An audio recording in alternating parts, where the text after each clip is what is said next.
പൂർണ്ണമായും നിയോഗങ്ങൾക്കപ്പുറം ഈ ഉടമ്പടിക്ക് ഒരു ശക്തിയുണ്ടെന്ന് പൂർണ്ണമായി വിശ്വസിക്കുന്നിടത്താണ് ഞാൻ ഇന്നിവിടെ നിൽക്കുന്നത്.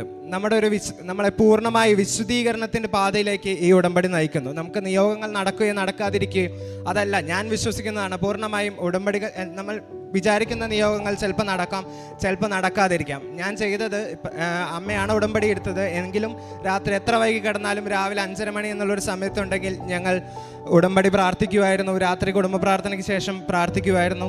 അതിനുശേഷം പ്രേക്ഷിത പ്രവർത്തനങ്ങൾ, പത്രങ്ങൾ കൊടുക്കുമായിരുന്നു. ഞങ്ങൾ അനാഥാലയങ്ങൾ സന്ദർശിച്ചിട്ടുണ്ട്. ഭക്ഷണം, ഒരു നേരത്തെ ഭക്ഷണം അങ്ങനെ കൊടുക്കുമായിരുന്നു. ഇതെല്ലാം ഞങ്ങൾ ചെയ്തിരുന്നു. എന്നെ സംബന്ധിക്കുന്നിടത്തോളം എനിക്ക് കൂടുതൽ പ്രാർത്ഥനയിൽ അടിയുറച്ച് വിശ്വസിച്ച് കൂടുതൽ മുന്നോട്ട് പോകാൻ ഈ ഉടമ്പടി എന്നെ സഹായിച്ചു എന്ന് ഞാൻ പ്രാർത്ഥിക്കുന്നു. പരിശുദ്ധ അമ്മയ്ക്കും തിരുകുമാരനും നന്ദിയും സ്തുതിയും പുകഴ്ചയും അർപ്പിക്കുന്നു. ഞാൻ എൻ്റെ അമ്മയ്ക്ക് വേണ്ടിയാണ് ഇന്നിവിടെ സാക്ഷ്യം പറയാൻ വന്നത്. എൻ്റെ അമ്മയാണ് ഇവിടെ ഉടമ്പടി എടുത്തിരുന്നത്. എൻ്റെ പേര് മനു, തൃശ്ശൂർ ജില്ലയിലെ പഴയന്നൂരാണ് സ്വദേശം. എൻ്റെ അമ്മ 2022 ജൂലൈ 22-ാം തീയതി വന്നാണ് ഇവിടെ ആദ്യമായി ഉടമ്പടി എടുക്കുന്നത്. ഞങ്ങളുടെ കുടുംബം, ഞാൻ, അമ്മ, എൻ്റെ ഭാര്യ, 3 പേരടങ്ങുന്ന കുടുംബമാണ്. ഞാൻ ഒരു ഡോക്ടറാണ്. അമ്മ ഒരു പ്രൈവറ്റ് സ്കൂളിൽ ജോലി ചെയ്യുന്നു. വൈഫ് ഒരു അഗ്രികൾച്ചർ ഓഫീസറാണ്. ഞങ്ങൾ ഇവിടെ ഉടമ്പടി എടുക്കാൻ വന്ന സാഹചര്യം, എൻ്റെ MBBS ഫൈനൽ ഇയറിൻ്റെ സമയത്താണ്, എക്സാമിൻ്റെ സമയത്താണ് എൻ്റെ അച്ഛൻ പെട്ടെന്ന് മരണപ്പെടുന്നത്. അപ്പോൾ ആ സമയത്ത് എൻ്റെ വിവാഹം കഴിഞ്ഞിരുന്നില്ല. ഞാനും അമ്മയും മാത്രമായിരുന്നു. അപ്പോൾ ആ ഒരു സമയത്ത് അച്ഛൻ പെട്ടെന്ന് മരിച്ചപ്പോൾ അമ്മ വലിയൊരു ഡിപ്രഷനിലേക്ക് പോവുകയും വലുതായി ഒറ്റപ്പെട്ടു പോവുകയും ചെയ്തു. അതുകൊണ്ട് തന്നെ അതിൻ്റെ അടുത്ത വർഷം എൻ്റെ വിവാഹം പെട്ടെന്ന് നടക്കുകയാണ് ചെയ്തത്. വിവാഹം നടന്നത് കാരണം തന്നെ അന്ന് വീട് പണിയുന്നതിന് വേണ്ടിയും വിവാഹ ചെലവുകൾക്കും അടക്കം ഒരു 15 ലക്ഷത്തോളം രൂപ ഞങ്ങൾക്ക് കടബാധ്യത ഉണ്ടായി. അന്ന് ഈ 15 ലക്ഷം എന്ന് പറയുന്നത് ഞാൻ പഠിച്ചിറങ്ങിയ ഒരു സമയമായിരുന്നു. ആ ഒരു സമയത്ത് ഇത്രയും വലിയൊരു കടം അപ്പം തന്നെ ഉണ്ടാവുക എന്നത് ഞങ്ങൾക്ക് വളരെയധികം വിഷമമുണ്ടാക്കുന്നൊരു കാര്യമായിരുന്നു. വീടിൻ്റെ ആധാരം പണയം വെച്ചിട്ടായിരുന്നു അന്ന് ഇത്രയും രൂപ കടമെടുത്തിരുന്നത്. അന്ന് ഈ 2022 ജനുവരിയിലായിരുന്നു എൻ്റെ വിവാഹം. അതിനുശേഷം ഞാൻ ഒരു ഹോസ്പിറ്റലിൽ ജോലിക്ക് കയറിയിരുന്നു. ഉച്ചയ്ക്ക് ശേഷം OPയിലായിരുന്നു ഞാൻ ഡോക്ടറായിട്ട് ജോലി ചെയ്തിരുന്നത്. പക്ഷേ ആ ഒരു എമൗണ്ട് കൊണ്ട് മാത്രം എനിക്ക് എൻ്റെ കടങ്ങളും എൻ്റെ EMIയും വീട്ടാൻ സാധിച്ചിരുന്നില്ല. അമ്മയോടും ഈശോയോടും പ്രാർത്ഥിച്ചതിൻ്റെ ഫലമായി എനിക്ക് രാവിലെ മറ്റൊരു ജോലി കിട്ടുകയും വളരെ നല്ലൊരു ശമ്പളത്തിലേക്ക് ആ ഒരു വർഷം എനിക്ക് പോകാൻ സാധിച്ചിരുന്നു. ഞങ്ങൾ ഡോക്ടർമാരെ സംബന്ധിച്ചിടത്തോളം MBBS കഴിഞ്ഞ് കഴിഞ്ഞാൽ അടുത്തൊരു ഓപ്ഷൻ എന്ന് പറയുന്നത് എല്ലാവരും ചെയ്യുന്നത് സ്പെഷ്യലൈസ് ചെയ്യുകയാണ്, MD എടുക്കുകയാണ്. MBBS എന്നൊരു കടമ്പ കടക്കുക തന്നെ എത്രത്തോളം ഇന്നത്തെ കാലത്ത് ബുദ്ധിമുട്ടാണെന്നിരിക്കെ MD കിട്ടുക, അത് തന്നെ നമുക്ക് ഇഷ്ടപ്പെട്ട ബ്രാഞ്ച് കിട്ടുക എന്നുള്ളത് വളരെ വലിയൊരു പ്രയത്നമാണ്. എല്ലാവരും MBBSന് ശേഷം ജോലിക്ക് പോകാതെ ദിവസം 16-18 മണിക്കൂറുകളൊക്കെ തുടർച്ചയായി പഠിച്ചാൽ മാത്രമേ നമ്മൾ ആഗ്രഹിക്കുന്ന ഒരു സീറ്റ് കിട്ടുവാൻ സാധിച്ചിരുന്നുള്ളൂ. 2-2.5 ലക്ഷം പേര് എഴുതുന്ന പരീക്ഷയിൽ നമുക്ക് 5000 സീറ്റുകളാണ് ആകെയുള്ളത്, ഇന്ത്യ മൊത്തമുള്ളത്.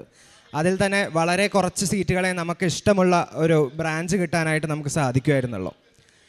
എൻ്റെ കാര്യത്തിൽ ഞാൻ 2 സ്ഥലത്ത് ജോലിക്ക് പോകുന്നതുകൊണ്ട് എനിക്ക് വെറും 2-3 മണിക്കൂർ മാത്രമാണ് ഒരു ദിവസം പഠിക്കാൻ സാധിച്ചിരുന്നത്. പക്ഷെ അന്നും അമ്മ ഉടമ്പടി എടുത്തിട്ട് പറഞ്ഞു, മോനെ നീ വിചാരിക്കുന്നത് തന്നെ നിനക്ക് കിട്ടും, പരിശുദ്ധ അമ്മ അത്ഭുതം പ്രവർത്തിക്കുമെന്ന് വിചാരിച്ചിരുന്നു. പക്ഷെ അന്നത്തെ എൻ്റെ മാനുഷികമായ ചിന്തയിൽ ഞാൻ അതൊന്നും അത്രമാത്രം കണക്കിലെടുത്തിരുന്നില്ല എന്നുള്ളതാണ് സത്യം. ഏതെങ്കിലും ഒരു ബ്രാഞ്ചെങ്കിലും കിട്ടുക എന്നുള്ളതായിരുന്നു അവസാനം എക്സാം എടുക്കുന്ന സമയത്ത് എൻ്റെ ഒരു വിചാരം. അത് തന്നെ എക്സാമിൻ്റെ അവസാനം ഒരാഴ്ച വളരെയധികം ടെൻഷൻ ആയതുകൊണ്ട് തന്നെ എനിക്കൊന്നും പഠിക്കാൻ സാധിച്ചില്ല. വളരെ കംപ്ലീറ്റ് ഒരു ക്ലിയർ മൈൻഡോടെയാണ് ഞാൻ എക്സാമിന് പോയത്. 3.5 മണിക്കൂറായിരുന്നു എക്സാം. അതിൽ തന്നെ ആദ്യത്തെ 1 മണിക്കൂർ എനിക്ക് ഒന്നും എഴുതാൻ സാധിച്ചിരുന്നില്ല. പിന്നെയുള്ള 2.5 മണിക്കൂർ കൊണ്ടാണ് ഞാൻ ഈ 200 ക്വസ്റ്റ്യൻസുകൾ അറ്റൻഡ് ചെയ്തത്. അതുകൊണ്ട് തന്നെ എനിക്കൊരു പ്രത്യേകിച്ചൊരു പ്രതീക്ഷയും ഉണ്ടായിരുന്നില്ല എക്സാം കഴിഞ്ഞപ്പോൾ. പക്ഷേ കീ നോക്കിയപ്പോൾ എനിക്കൊരു തരക്കേടില്ലാത്തൊരു സ്കോർ കിട്ടിയിരുന്നു. എങ്കിലും ഒരിക്കലും ഞാൻ വിചാരിച്ചിരുന്ന ബ്രാഞ്ചോ അങ്ങനെയൊന്നും ഞാൻ സ്വപ്നത്തിൽ പോലും വിചാരിച്ചിരുന്നില്ല. 10 ദിവസത്തിന് ശേഷം റിസൾട്ട് വന്നപ്പോൾ അക്ഷരാർത്ഥത്തിൽ എന്നെ ഞെട്ടിച്ചുകൊണ്ട് ഞാൻ കീ നോക്കിയപ്പോൾ എനിക്ക് കിട്ടിയതിനേക്കാൾ 50 മാർക്കിലധികം എനിക്ക് കിട്ടിയിരുന്നു. 200 ചോദ്യങ്ങളിൽ 150 ചോദ്യങ്ങൾക്കും എനിക്ക് ശരിയായി ഉത്തരം എഴുതാൻ സാധിച്ചിരുന്നു. ഞങ്ങളുടെ എക്സാം OMR ആണ്, കമ്പ്യൂട്ടറിൽ നമ്മൾ ഓപ്ഷൻസ് ആണ് മാർക്ക് ചെയ്യുന്നത്. അതുകൊണ്ട് എനിക്ക് എഴുതിയത് ഏതാണെന്ന് തന്നെ ബോധ്യമുണ്ടായിരുന്നില്ല.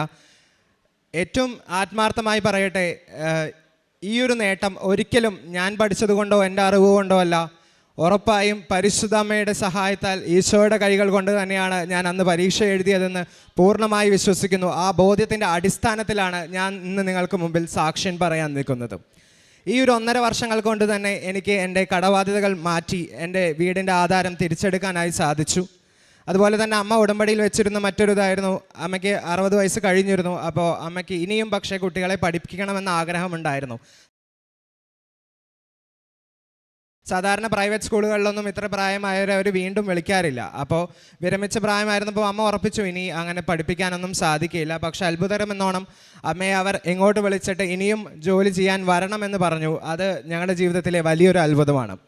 അതുപോലെ തന്നെ എൻ്റെ വൈഫിന് PSC റാങ്ക് ലിസ്റ്റിലുണ്ടായിരുന്നു. പക്ഷേ സ്റ്റേറ്റ് വൈഡ് ലിസ്റ്റ് ആയതുകൊണ്ട് കേരളത്തിൽ എവിടെ വേണമെങ്കിൽ കിട്ടാമെന്നുള്ളൊരവസ്ഥയായിരുന്നു. ഞങ്ങൾ 3 പേരുള്ള കുടുംബമായതുകൊണ്ട് തന്നെ ഒരാൾ തന്നെ മാറി നിൽക്കുക എന്നുള്ളത് കുറച്ച് ഞങ്ങളെ സംബന്ധിക്കുന്നോളം വേദനിക്കുന്നതായിരുന്നു. പക്ഷേ പോസ്റ്റിംഗ് വന്നപ്പോൾ ഞങ്ങളുടെ വീടിന് ഏറ്റവും അടുത്തുള്ള ഞങ്ങൾ വിചാരിച്ചിരുന്ന അതേ സ്ഥലത്ത് തന്നെ അവൾക്ക് പോസ്റ്റിംഗ് കിട്ടി. ദൈവം ഞങ്ങളെ അനുഗ്രഹിച്ചു. ഈ നേട്ടങ്ങളൊന്നും നമ്മുടെ ആരുടെയും കഴിവുകൊണ്ടോ ഒന്നുമല്ല, ഇവിടെ ഉടമ്പടി എടുത്തതിൻ്റെ ഫലമായി പരിശുദ്ധ അമ്മയോടും ഈശോയോടും പ്രാർത്ഥിച്ചതിൻ്റെ ഫലമായാണെന്ന് വിചാരിക്കുന്നു. പൂർണ്ണമായും നിയോഗങ്ങൾക്കപ്പുറം ഈ ഉടമ്പടിക്ക് ഒരു ശക്തിയുണ്ടെന്ന് പൂർണ്ണമായി വിശ്വസിക്കുന്നിടത്താണ് ഞാൻ ഇന്നിവിടെ നിൽക്കുന്നത്.